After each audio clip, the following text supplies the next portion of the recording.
हम जीवित पुत्रिका व्रत की भक्तों कथा सुनाते हैं, पावन कथा सुनाते हैं।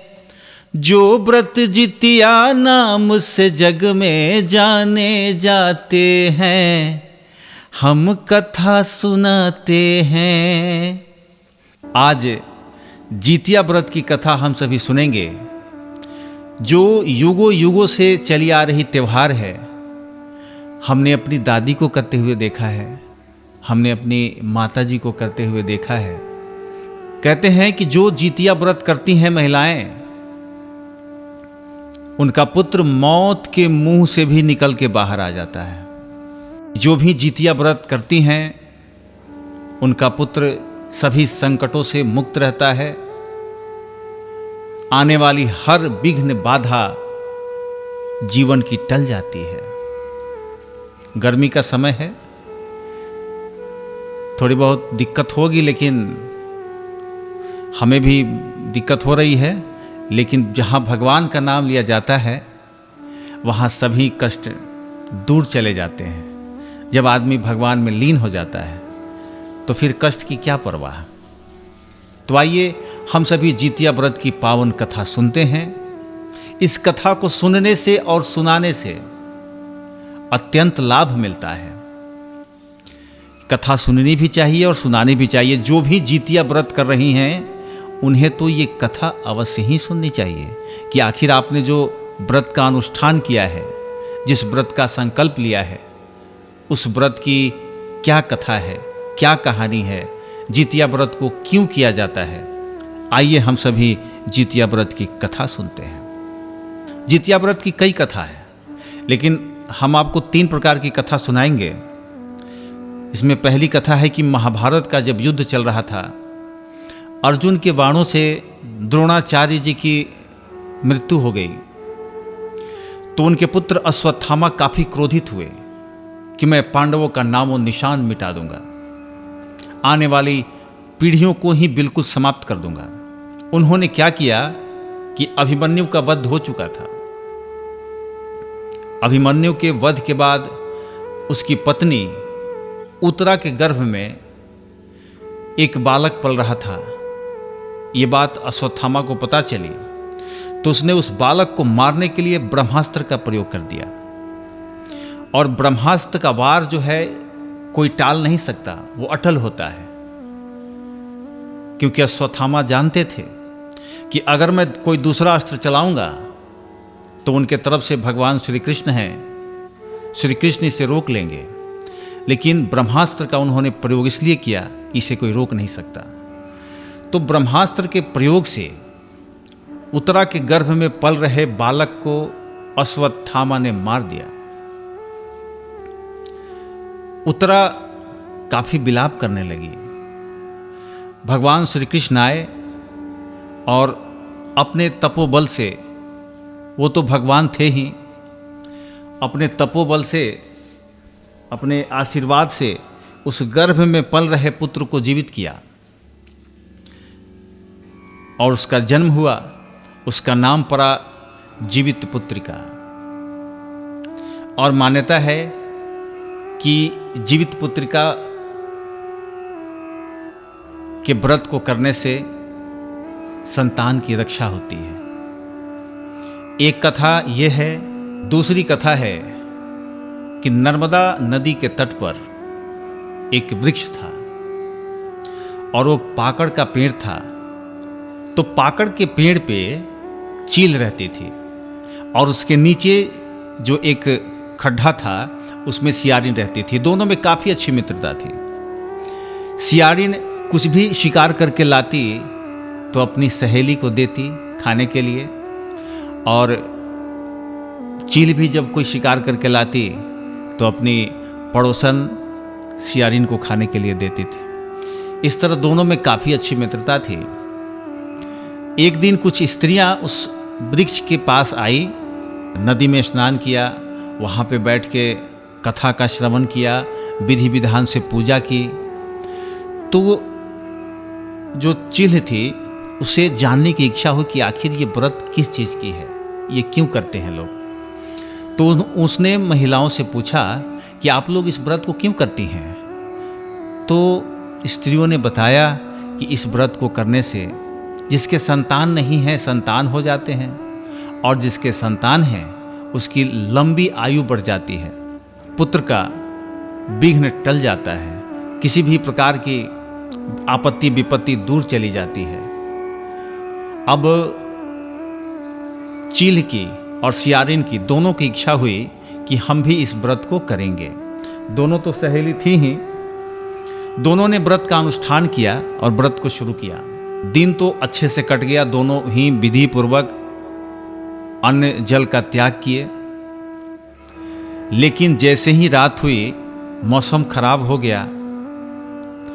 मौसम खराब होने के बाद सियारिन को भूख सताने लगी। चील जो थी वो अपना पेड़ के डाली पे बैठी थी, वो अपना निष्ठापूर्वक व्रत को कर रही थी। लेकिन सियारिन से भूख जब बर्दाश्त नहीं हुआ तो वो कहीं से मांस का टुकड़ा लेके आई, हड्डी लेकर आई और अपने खोदले में बैठकर उसे खाने लगी। ऊपर जब हड्डी की कटकट की आवाज हुई तो चील ने पूछा कि सहेली, लगता है तुम कुछ खा रही हो क्या? तो सियारिन बोली कि नहीं नहीं, भूखे हैं ना। तो भूखे हैं तो जब पेट गुरगुर कर रहा है, जब करवट ले रही हूं तो हड्डी कटकट कर रहा है, बहुत परेशानी में है। लेकिन चील समझ गई थी कि सियारिन कुछ खा रही है, क्योंकि वो हड्डी के कटकट की ही आवाज थी। जब समझ गई तो उसे काफी डांट फटकार लगाई कि जब तुझे व्रत नहीं करना था, जब तुमसे पालन नहीं होने वाला था, तो तुमने व्रत का संकल्प क्यों लिया? जब व्रत का संकल्प लेती तब इसको पूरा करते। सियारिन लज्जित हुई, लज्जित होकर बोली कि हमसे भूख बर्दाश्त नहीं हुआ, हमसे गलती हो गई है। खैर किसी तरह रात बीता। चील ने बहुत निष्ठापूर्वक जो विधि विधान होता है जितिया व्रत का, उसके साथ उसने किया और विधि विधान से पारण किया। ऐसे ही दिन बीता। अगला जन्म दोनों का एक ही परिवार में हुआ। सियारिन बड़ी बहन हो गई और चील जो थी वो छोटी बहन हो गई। बड़ी बहन की शादी एक राज्य के राजकुमार से हो गई। छोटी बहन की शादी उसी राज्य के मंत्री पुत्र से हो गई। जो बड़ी बहन थी उसके पति राजा बने, छोटी बहन थी उसके पति मंत्री बने। राज्य चलने लगा। कुछ दिन बाद बड़ी बहन के कोई संतान नहीं हुए, क्योंकि वो पिछले जन्म में सियारिन थी। जो भी संतान होता था वो संतान मर जाता था। लेकिन जो छोटी बहन थी, जो चील थी इस जन्म में, उसके 7 पुत्र हुए और 7 हट्ठा कट्ठा बलिष्ठ, और सभी राजा के दरबार में राजकाज में लग गए। जो महारानी थी, जो सियारन थी महारानी, उसे ये देख देख कर लगता था कि वो मेरी बहन है, छोटी है, उसके 7 पुत्र हो गए और हमारे एक भी पुत्र नहीं है। उसे ईर्ष्या होने लगी। उसने क्या किया कि 7 पुत्रों को मारने की योजना बनाई कि भाई अब तो हमारा तो कोई वंश है नहीं, हम क्या करेंगे कि इसके 7 पुत्रों को मार देंगे। महारानी तो थी ही, सैनिकों को बुलाया और सैनिकों को बुलाकर उसके 7 पुत्रों के सर कटवा दिए और 7 पुत्रों के सर को कटवा करके एक बक्से में भरकर लाल कपड़े से ढककर जो छोटी बहन थी उसके घर को भिजवा दिया। ये जब भगवान जूतवाहन ने देखा तो जूतवाहन भगवान को रहा नहीं गया, क्योंकि उनकी भक्तिन थी। उसने क्या किया, भगवान ने क्या किया कि मिट्टी का सिर बनाया, उसके 7 पुत्रों में जोड़ दिया और 7 पुत्र जीवित हो गए। इससे पहले कि सर छोटी बहन के घर पहुंचता, उसके पहले सातों पुत्र उसके घर पे पहुंच चुके थे। और जब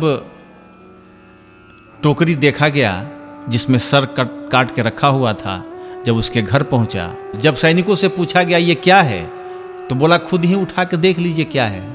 तो जब देखा गया तो उसमें फल फूल था, मिठाइयाँ थी। तो छोटी बहन पूछी कि ये किसने भेजा है, तो बोला कि आपकी बड़ी बहन ने भेजा है। तो बोला कि वाह, मेरी बड़ी बहन तो हमसे बहुत प्यार करती है, वो हमको मिठाइयाँ भेज रही हैं, फल फूल भेज रही है।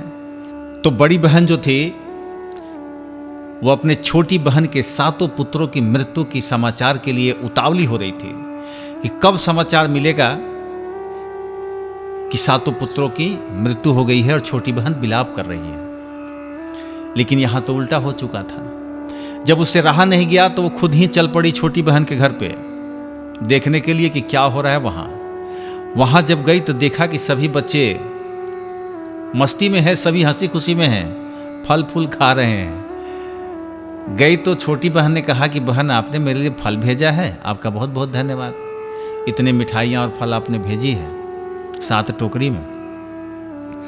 कहा कि छोटी बहन, मैंने आपको फल नहीं भेजे थे, मैंने आपके सातों पुत्रों के सर भेजे थे। वो काफ़ी विलाप करने लगी, क्षमा मांगने लगी कि मैंने बहुत बड़ा अपराध किया है, मुझे ईर्ष्या हो गई थी तुमसे कि तुम्हारे 7 पुत्र हैं, मेरे एक भी नहीं है, इसीलिए मैं तुम्हारे वंश का नाश करना चाहती थी। छोटी बहन जो थी पूजा अर्चना की तैयारी कर रही थी, तो उसने पूछा कि आखिर तुम कौन सा व्रत करने जा रही हो, किस व्रत, किस भगवान की पूजा करने जा रही हो। तो छोटी बहन बोली कि हम जीतिया व्रत करने जा रहे हैं, इसमें जूतवाहन भगवान की पूजा की जाती है, इससे पुत्र दीर्घायु होते हैं, पुत्रों पे आने वाली हर संकट विपत्ति टल जाती है, और जिसे पुत्र रत्न की प्राप्ति नहीं है, अगर इस व्रत को करता है तो उसे पुत्र रत्न की प्राप्ति होती है। बड़ी बहन बोली कि हे बहन, मैं भी इस व्रत को करूंगी।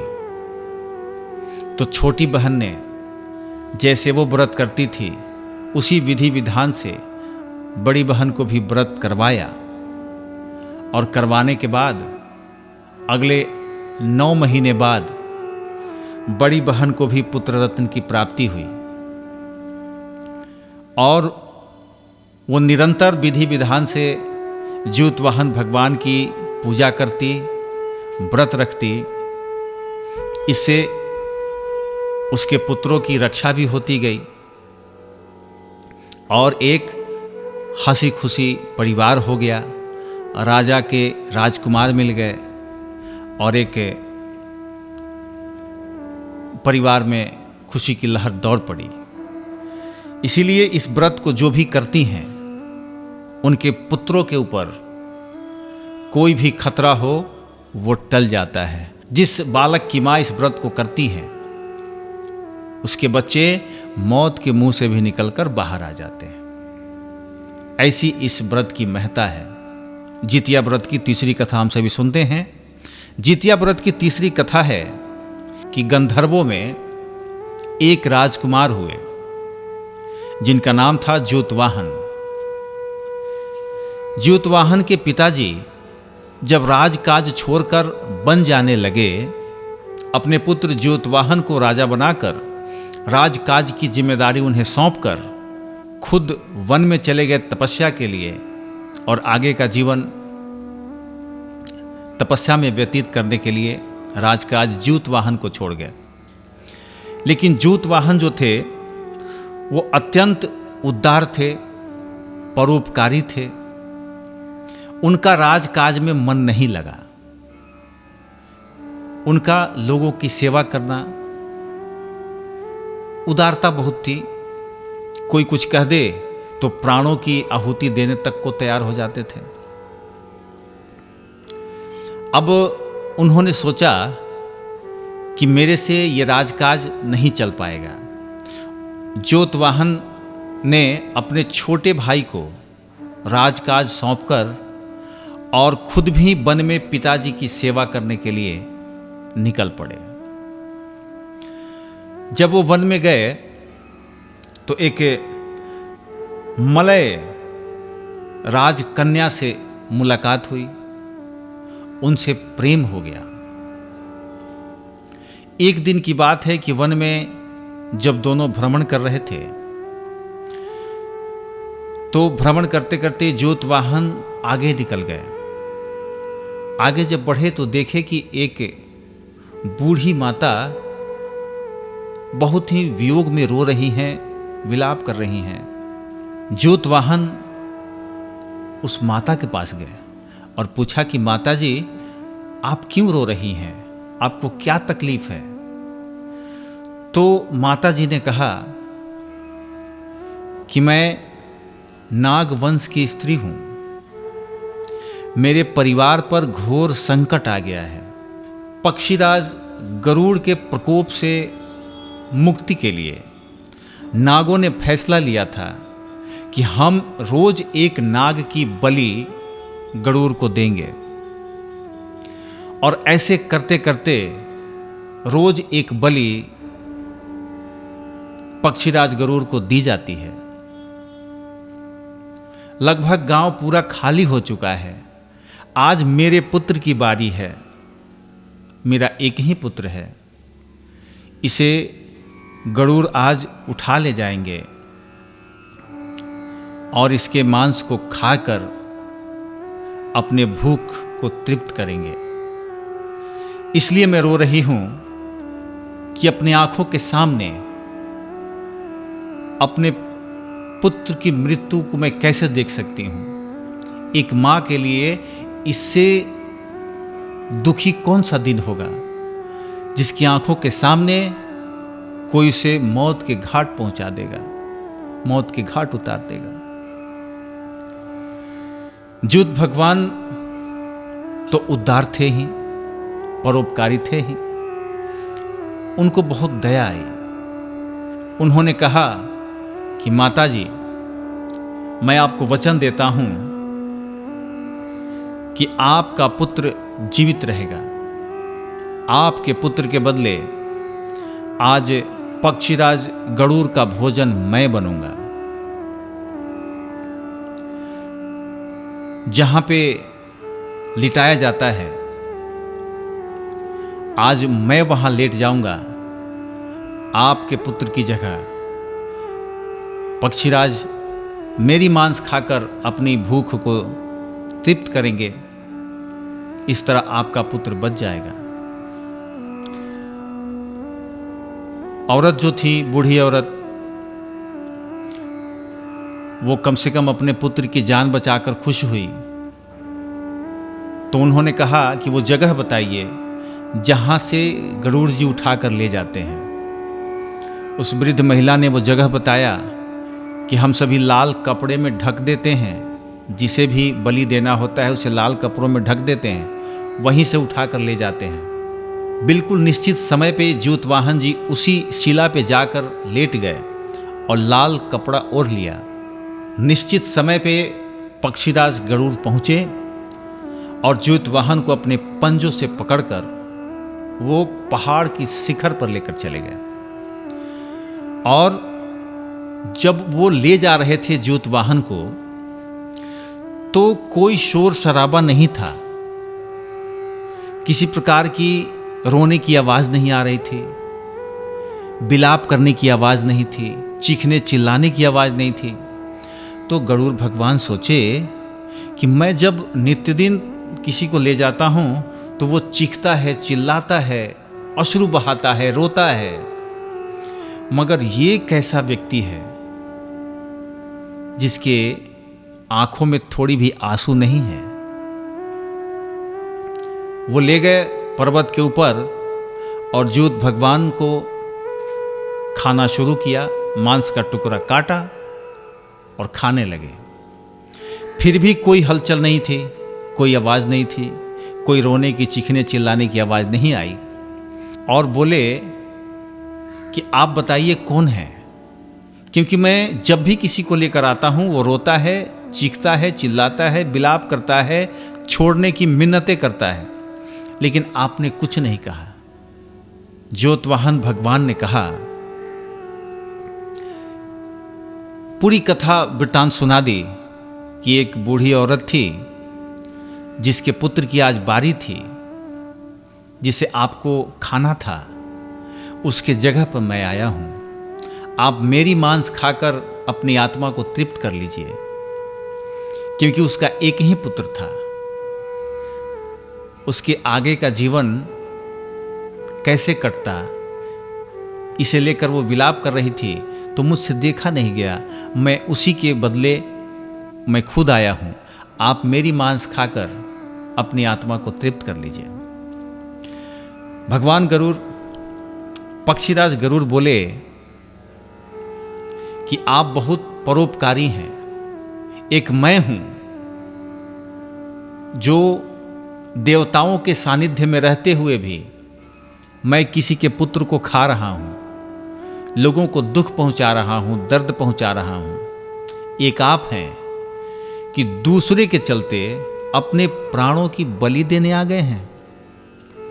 इससे तो बड़ा कोई कार्य ही नहीं हो सकता, इससे तो बड़ा कोई उपकार ही नहीं हो सकता कि दूसरों के बदले अपने प्राणों की बलि देने आ पाए हैं।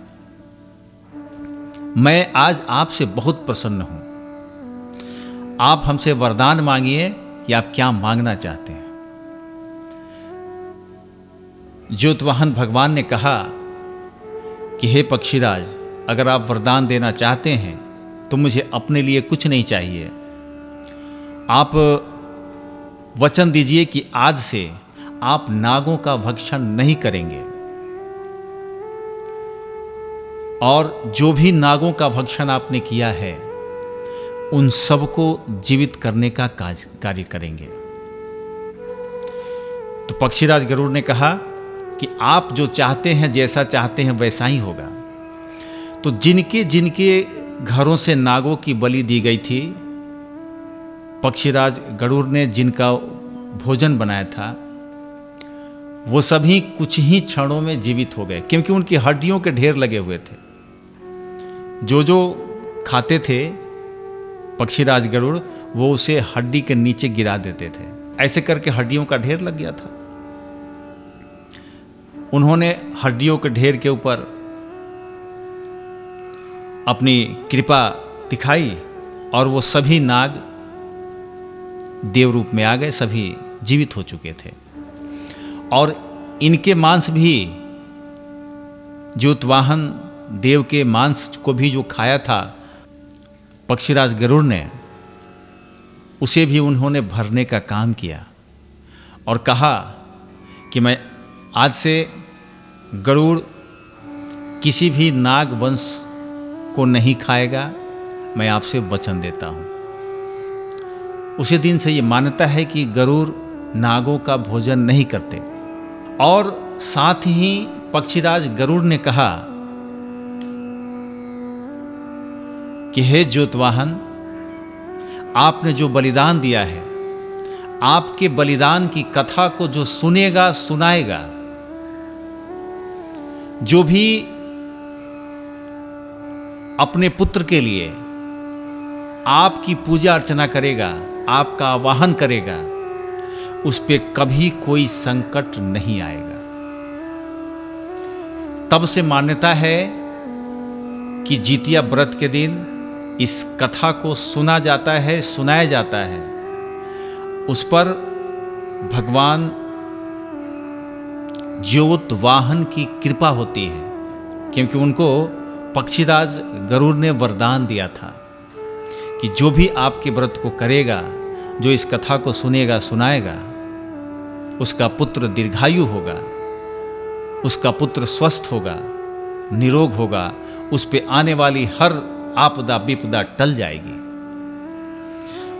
और तब से लोग जितिया की पूजा करते हैं, जितिया व्रत को मनाते हैं अपने पुत्रों की लंबी उम्र के लिए, पुत्र के अच्छी स्वास्थ्य के लिए। तो ये जितिया व्रत की कथा है। जितने भी पर्वैतिन हैं जो पर्व की हैं, आप इस कथा को अवश्य सुनिए। अच्छा लगे तो इस वीडियो को दूसरों को भी शेयर कीजिए, दूसरों को भी सुनाइए। और मैं आप सभी के पुत्रों की लंबी उम्र हो, अच्छा स्वास्थ्य हो, आपका घर परिवार सुखी रहे, सदैव हंसता खेलता परिवार रहे। इस बात के साथ मैं आज की कथा को विराम देता हूं। बोलिए ज्योत वाहन भगवान की।